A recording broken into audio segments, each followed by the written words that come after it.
Okay, I'm going to get started. Hi, everybody. So, more than 40 years ago, when the United States was planning human expeditions to the moon for the first time, initially, doing science was not part of the plan.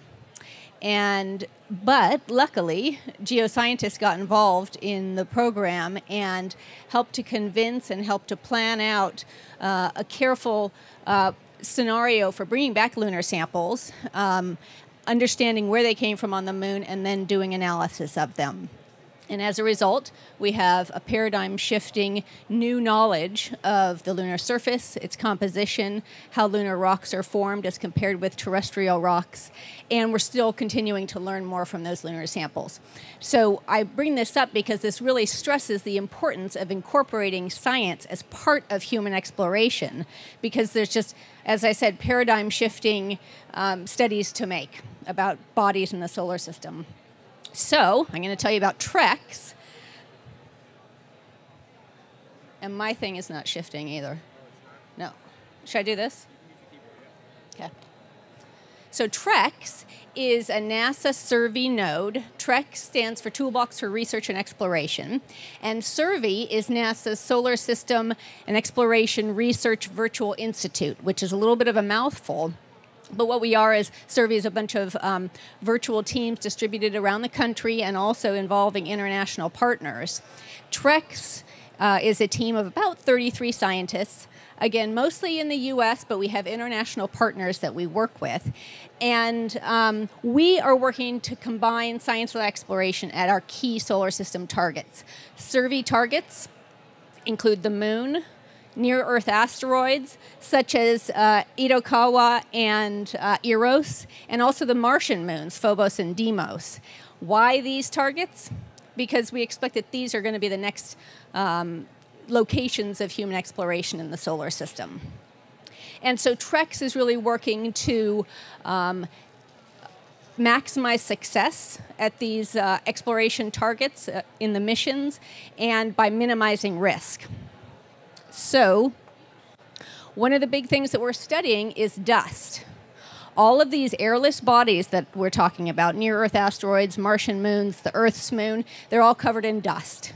They have fine regoliths, and this is because they're airless bodies. They don't have any protection against meteoroids and micrometeoroids, and they've been bombarded for literally eons.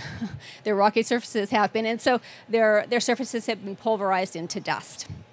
And this is interesting for several reasons. For TREX, we're interested in the hazards that the dust can pose to future missions, hazards to humans, the human body, and also operational risks to tools and equipment and spacecraft. So, and as I said, dust covers all of these bodies, so we want to study the dust. We know that at the moon, that the dust is some tens of microns in size, but there's a range of dust sizes. And we know that it's very clingy. It's very fine and soft, but very clingy. And this is because each of the grains is very abrasive and irregular in shape. So it's very clingy. And you've probably seen images such as these. These are both from Apollo 17. Jack Schmitt on the left, you can see that his suit is covered in dust. And Gene Cernan on the right, after coming back into the crew vehicle after an expedition, his forehead's covered in dust. His clothes are covered in dust. It just gets everywhere, and it's hard to remove. Some of the dust gets down to very small grain sizes, and if it's smaller than 4 microns or so, it's respirable, and it then can cause problems for human internal organs. But there's also some potential resources harbored in the lunar dust, and probably in dust on some of the other bodies too. Resources such as volatiles. And so on TREX, what we're doing is helping to understand both the hazards to future missions and the potential resources by characterizing the dust. And we're doing this by doing a lot of lab measurements. We are making the first really big suite of measurements across a wide range of wavelengths, from the deep UV clear up through the mid-IR.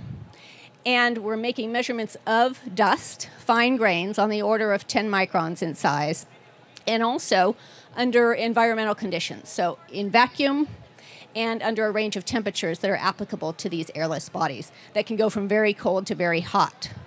And this is the first time that such a big suite of measurements have been made. And this will be really useful for understanding these target bodies and also understanding volatiles.